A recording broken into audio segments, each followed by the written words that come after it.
Voici l'histoire qu'on racontait par le passé. Le Parti démocrate, c'était le parti voilà, des humbles et des pauvres. Et le Parti républicain, c'était le parti des riches aux États-Unis, hein.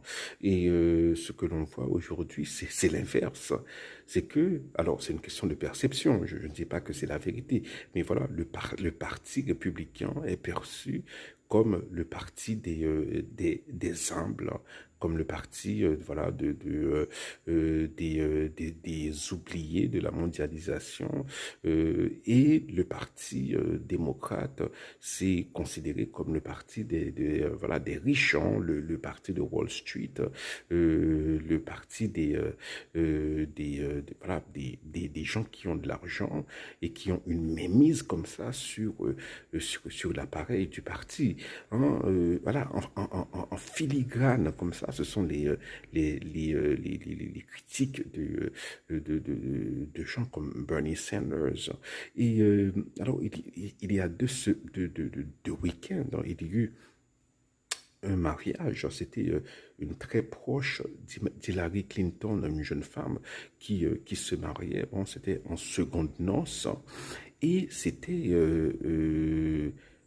bon, c'était un mariage de millionnaires, de milliardaires. C'était un défilé de Maserati. C'était voilà, c'était et tous les apparatchiks démocrates étaient là.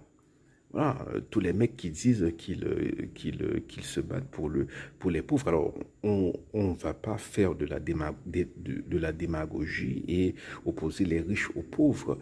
Mais le problème, c'est que après la défaite de Kamala Harris, il semble qu'il n'y a pas de prise de conscience, qu'il n'y a pas d'autocritique de la part des dirigeants démocrates, hein. C'est comme s'ils veulent continuer à faire le business as usual, hein. C'est voilà, c'est la raison pour laquelle des gens qui se disent socialistes, eh bien, euh, ils embrasent la base du parti, parce que ce que les gens constatent, c'est que les apparatchiks, eh bien, ils sont coupés de la réalité, hein. Ils sont dans leur monde, hein, voilà.